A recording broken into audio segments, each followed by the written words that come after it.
Hi, it's Fiestaro. Hello, collectives. Okay, so this is love reading. Okay, timeless. Timeless love reading. Okay, so kung wala pa man yung zodiac sign mo, no, hindi pa na-upload mga ganyan, no. Well, tingnan natin. Baka dito makita natin, no, kasi wala namang zodiac sign needed. Oo, pagdating sa collective, na.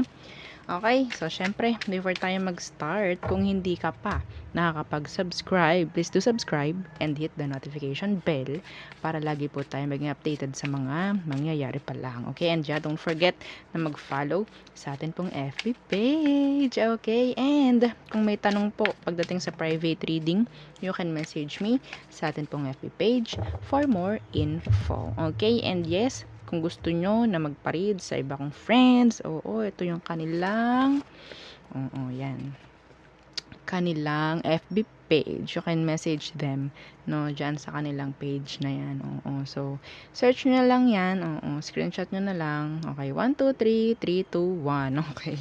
So, ito pa yung isa, kung hindi available, no, so, yeah, marami tayong options. Okay.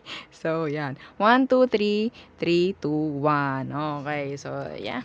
Ah, message nyo lang sila, no? Kung gusto ninyo masaksihan, oo, ang, kung paano sila mag-read. Okay? So, let's start, collectives. Anong meron pagdating sa collectives na love reading itech? Okay? This is timeless. So, kahit anong araw, oras, buwan mo mapanood to, kung mag-resonate ka, well, pwedeng sa'yo ang message or ang reading. Okay, so ano bang meron pagdating sa mga collectives? Okay. Oh! Oh! Second chance! Second chance! Okay. What else? One more. For the collectives. Okay. Okay, divine masculine. So, I guess this person is, sabihin nating, a guy. A guy. Okay? So, dito muna. Saan ba? Yan, dyan lang siya muna. Pero, yeah. Divine masculine, yang. Okay, yang. Masculine energy. Yung iba rito, no? Pagdating dyan sa mga divine na yan, pwedeng ito yung sasabihin nating half mo. Or sabihin nating nakakonect mo na, like past life. Okay? So, siguro, kung ikaw babae, wala naman sigurong dito. Yun lang, in general, parang siya yung sa tingin mong kalahati mo. Ganyan. Okay? Siya yung yin sa yang mo. Siya yung yang sa yin mo. Okay? Yeah. No? Okay, so tingnan natin ano bang meron sa situation ninyo. Anong meron sa situation ninyo? Anong meron sa situation nyo, collectives? So, kailangan ko lang kumuha. Okay. Situation. Anong meron? Okay. The star in the reverse and okay, the wheel of fortune. Ooh! Yeah, meron dito akong nakikitang past life connection. Okay? Parang sa sitwasyon ngayon parang hindi naging okay. Merong mga pagbabago na sa ngayon, no? Someone is like hopeless. Parang hindi magkatugma. Yun ang naririnig ko. So, the star in reverse. So, I think meron ditong kailangang ayusin or fix na issue. Pero parang hindi na fix. No? Kailangan ng pagbabago dito. The wheel of fortune. Okay? So, tingnan natin. Ano ba? Anong meron sa taong to? Okay. Anong meron sa taong to? Sige, isipin mo yung person mo. Oo, anong meron sa taong yan? Tingnan natin. Kung makukuha natin yung energy niya. Anong meron sa person ng mga collectives? Okay. Isa pa. Oops. Okay. Nakaramdam ako ng kaba. I don't know. Okay, the Five of Wands. So, meron ditong drama. Mahilig gumawa ng drama, mahilig makipag-away. Ito specific na nakikita ko ha.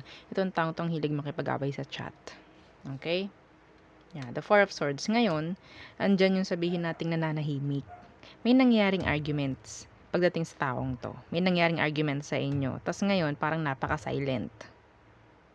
May breakup. Okay? May breakup dito. Energy ng breakup, si Four of Swords. Okay. So, tingnan natin. Ano ba? Okay. Hang on, wait lang po. Okay. So, emotion. Emotion ng taong to. Ouch, ang sakit ng ulo ko. Okay. Anong emosyon ng taong to? Okay.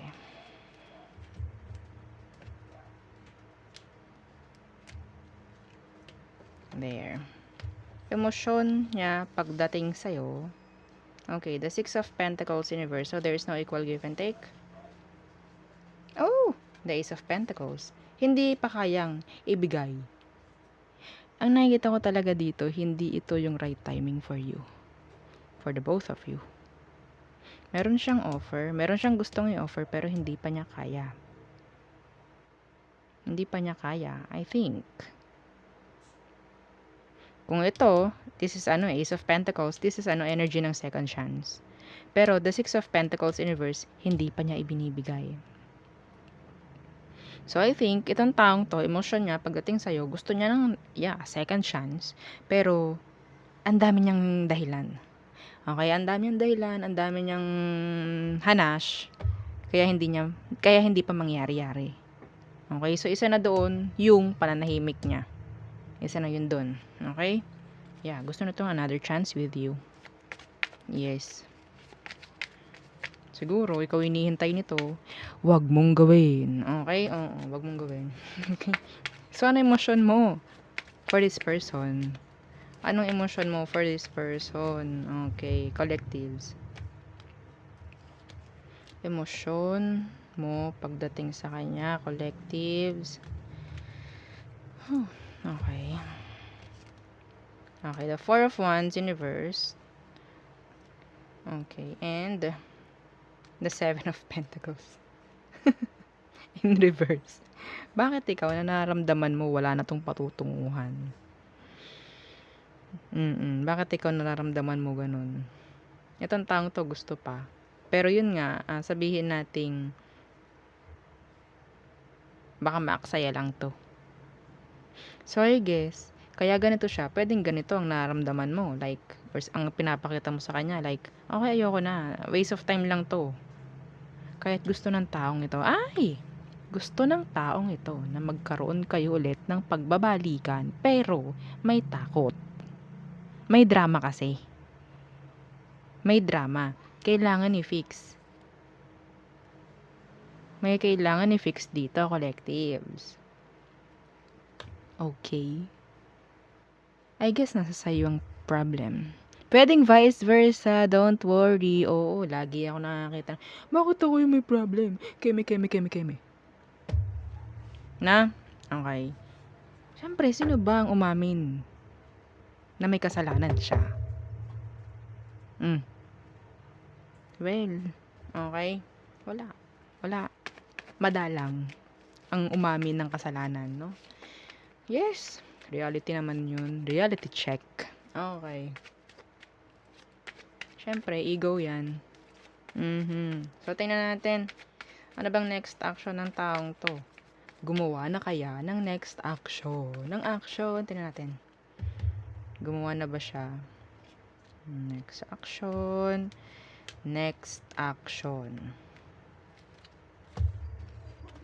Oh, wala pa rin.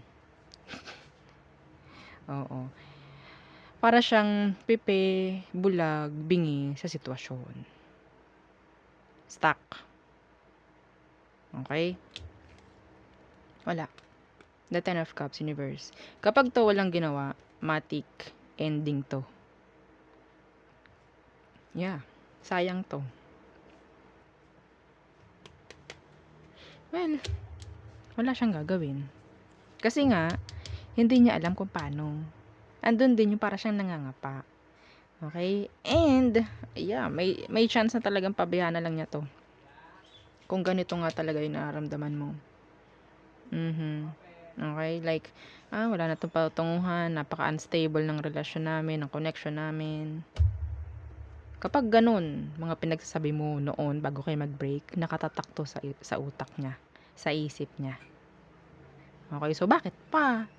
Nakakahiya pag ako na-reject na naman, mga ganon. So, yeah, I think some of you needs to heal. Okay? Needs to forgive din. Okay? So, anong advice for you, collectives? Advice for the collectives. Para sa ganitong situation. Okay. Advice. Ay!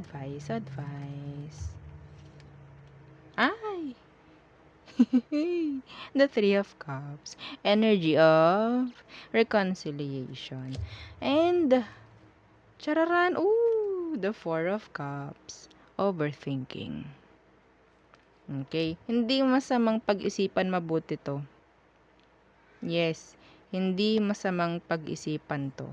Kung sa tingin mo, pwede mo pang pag-isipan ito. Ito ha, I guess kung once lang naman nangyari itong breakup. Okay? Kung once lang to.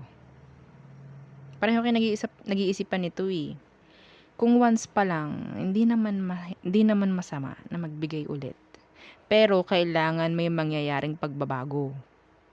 Huwag kang babalik na parang ganun pa rin. Oo, kasi re-replay nyo lang yan. Hindi pwedeng ikaw lang ang may gagawing pagbabago, hindi pwedeng siya lang ang may gagawing pagbabago. Both of you needs to have the pagbabago. Okay? So, ito possibilities. Okay? So, yeah, adventure, risk, free-spirited. Yeah, the possibility. Okay? Yan nga, pwedeng may kailangan ding baguhin dito. Hindi pwedeng hindi kayo, kung gusto nyo talaga na magkaroon ng pagbabago, kailangan yung umaksyon, syempre. Hindi pwede yung, binabalik lang kung ano man yung mga napag-usapan noon, like ganito ka kasi ikaw kasi ganito well, walang mangyayari doon. Okay? Kung ikaw sa tingin mo kaya mo pang pagbigyan, okay, another chance, hindi second, third, fourth, fifth, hindi yun. Okay? Kung kayo ngayon lang naman nag-break up, first pa lang, hindi naman masama. Okay, lahat naman nagkakamali, no? Titingnan nyo lang din. Okay, pero kung ito is parang marami ng beses. Okay, marami ng beses. At ikaw tong parang hirap na hirap ka nang mag-forgive, hirap na hirap ka nang bumalik sa kanya, then, wag mong papaasahin tong tao. Okay, wag ka magpapaasa. Kasi nandito si Three of Cups eh. Okay, energy ito ng gusto pa rin. Wag kang magbibigay ng any kind of, sabihin natin pagpaparamdam or whatsoever. Okay? Huwag. Magbibigay ka lang ng isipin eh. Okay? Yeah. Open the line of communication. Okay? Hindi lahat naman madadaan naman talaga sa masinsinan na pag-uusap. Okay? Lahat. Hindi ito masusolusyonan hanggat hindi kayo nag-uusap. Okay? Kung hindi siya makikipag-usap, well, walang mangyari. Kung ikaw hindi ka makikipag-usap, walang mangyari. Okay, so yun ang ating reading for the collective. So again, thank you. Bye!